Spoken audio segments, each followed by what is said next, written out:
Hey friends, today we are testing out another foundational frosting recipe from Claire Saffitz. In the past, we've done her chocolate French buttercream as well as the brown butter cream cheese frosting. This one is her cream cheese buttercream frosting. Obviously, this frosting would be delicious on the carrot cake cupcakes like Claire showed in her video. Alternatively, you could try it on these red velvet sandwich cookies. Excited to give this one a go for you. Without any further ado, let's get right into it. The first ingredient going in requires a little bit of hunting and a little bit of preparation. So we need a stabilizer-free cream cheese. I found Good Culture brand spreadable cream cheese in the tub, had no stabilizers. So I put that 8-ounce container between a couple of plates and then stacked a bunch of cans on it. I pressed this at room temperature for about 3 hours, and in total I lost 30% of the weight of the cream cheese.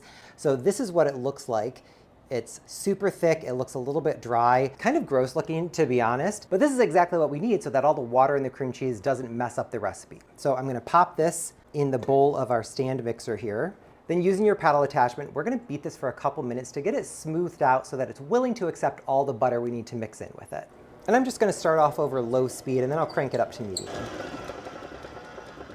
So that was just 1 minute, and you can see the texture here is already significantly improved.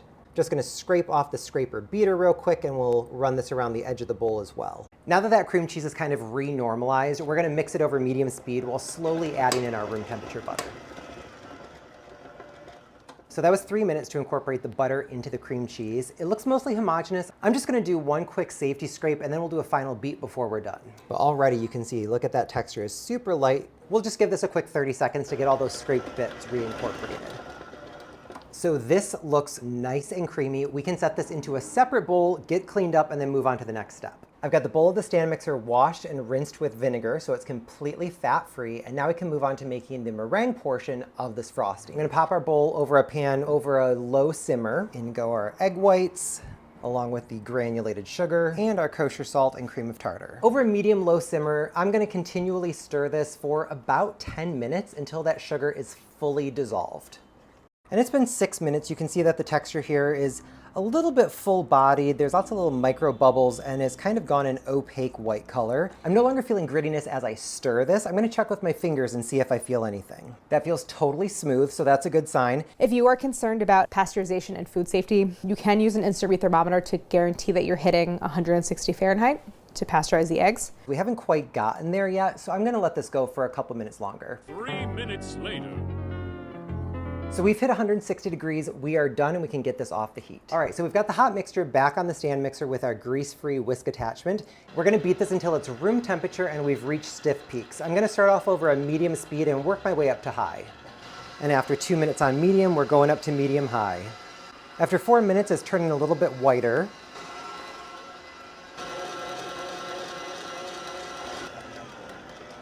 It's been 10 minutes, so I'm just gonna do a quick check and see where we're at. Oh yeah, that's not where we need to be.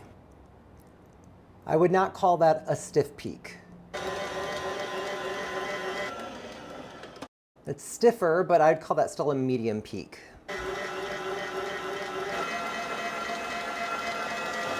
My meringue was still not down to room temperature. It was still a little warm, and I think that's what was preventing the stiff peaks. So I popped my bowl in the refrigerator for about 5 minutes, so let's see if that helped us out at all.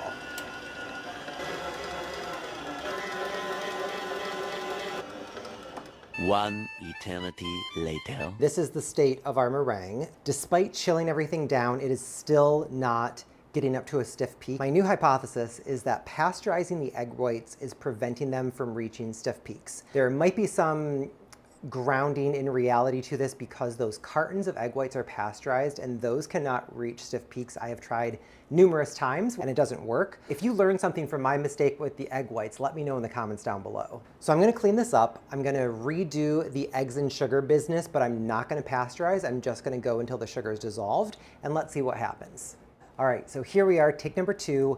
I dissolved the sugar into the eggs with the salt and the cream of tartar. I did not take it any further beyond that, and now we are ready to whip.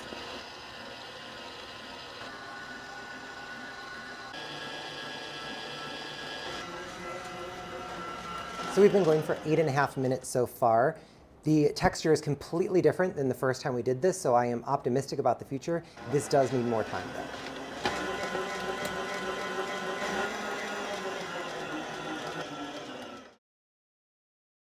All right, and so this is, I think, what we were after. All in, this was about 12 minutes of whisking here, and we are finally in a good place. Still with the whisk attachment on, we're gonna add our butter and cream cheese mixture in 1 tablespoon at a time over medium speed. So we've got half our butter added in. Now we're gonna switch to the paddle attachment and get the rest incorporated. I'm gonna keep adding our butter mixture 1 tablespoon at a time. That took about 3 minutes to get the buttercream cheese mixture fully incorporated. And you can see the texture here is a little bit curdled looking. Claire said this will come back together as we continue to beat it. 5 minutes later. And that was another minutes of mixing. Let's see how we're going. And I think that actually looks good. So we can go ahead and add in the vanilla extract, which is the final step. And then we'll just beat this to combine. Eventually. At long last, we are finally done with this frosting. Let's give it a taste. Wow.